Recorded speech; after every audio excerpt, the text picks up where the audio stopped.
સાયકા જીઆઈડીસીમાં આવેલા ઇકોફાઇન કલર કેમ કંપની દ્વારા છોડવામાં આવતા ગંદા પાણી પરિમાણ ધોરણ જીપીસીબી દ્વારા નિર્ધારિત ધોરણો કરતા ઘણા વધારે હોવાનું જણાઈ આવતા ડ્રેનેજ કનેક્શન કાપી નાખવાનો આદેશ કરાયો છે।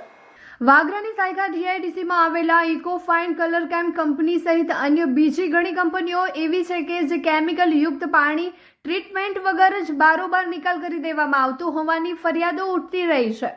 ત્યારે ઇકોફાઇન કલર કેમ કંપનીનું ડ્રેનેજ જોડાણ જીઆઈડીસી ઓથોરિટી તરફથી કાપી નાખવાનો આદેશ કરવામાં આવ્યો છે। તપાસ દરમિયાન કંપની દ્વારા ડિસ્ચાર્જ કરવામાં આવેલા એફ્લુએન્ટ જીપીસીબી દ્વારા નિર્ધારિત કરવામાં આવેલા પેરામીટર્સ કરતાં ઊંચા જણાઈ આવતા કંપની સામે કાર્યવાહી કરવામાં આવી છે।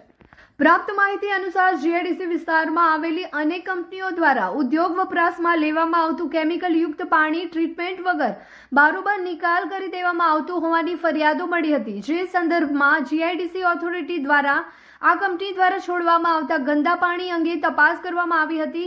આ પાણીના વિશ્લેષણ અહેવાલો જોતા કંપની દ્વારા છોડવામાં આવતા પાણીના પરિમાણ ધોરણ જીપીસીબી દ્વારા નિર્ધારિત ધોરણો કરતા ઘણા વધારે હોવાનું જણાઈ આવ્યું છે।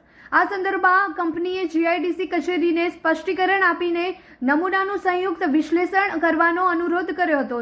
તે મુજબ કંપનીના પ્રતિનિધિની હાજરીમાં એમ્પ્લુયન્ટ નામના નમૂનાનું સંયુક્ત વિશ્લેષણ કરવામાં આવ્યું હતું, જેમાં ફરીથી માન્ય મર્યાદાથી વધુ પરિમાણ મળી આવ્યું હતું, જેથી એસઓપી મુજબ જીઆઈડીસી ઓથોરિટી કંપનીનું ડ્રેનેજ જોડાણ કાપી નાખવાનો આદેશ કર્યો હતો।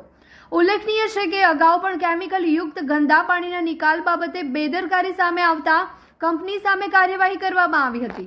અહીં જીઆઈડીસીમાં છેલ્લા કેટલાક વર્ષોથી વિવિધ ઔદ્યોગિક કંપનીઓ દ્વારા પ્રદૂષિત ગંદા પાણીના અયોગ્ય નિકાલ બાબતે અનેક ફરિયાદો થતી રહે છે। સીઈટીપીની લાઇનમાં વારંવાર ભંગાણ સર્જાતું હોવાની પણ સમસ્યા સર્જાય છે। આસપાસના ખેતરોમાં કેમિકલ યુક્ત પાણી ભરાવાના કારણે જમીનો બિન ઉપજાઉ બની રહી હોવાની સાથે પાકના નુકસાન તેમજ જાહેર આરોગ્ય જોખમાઈ રહ્યું હોવાની ફરિયાદ ઉઠી રહી છે।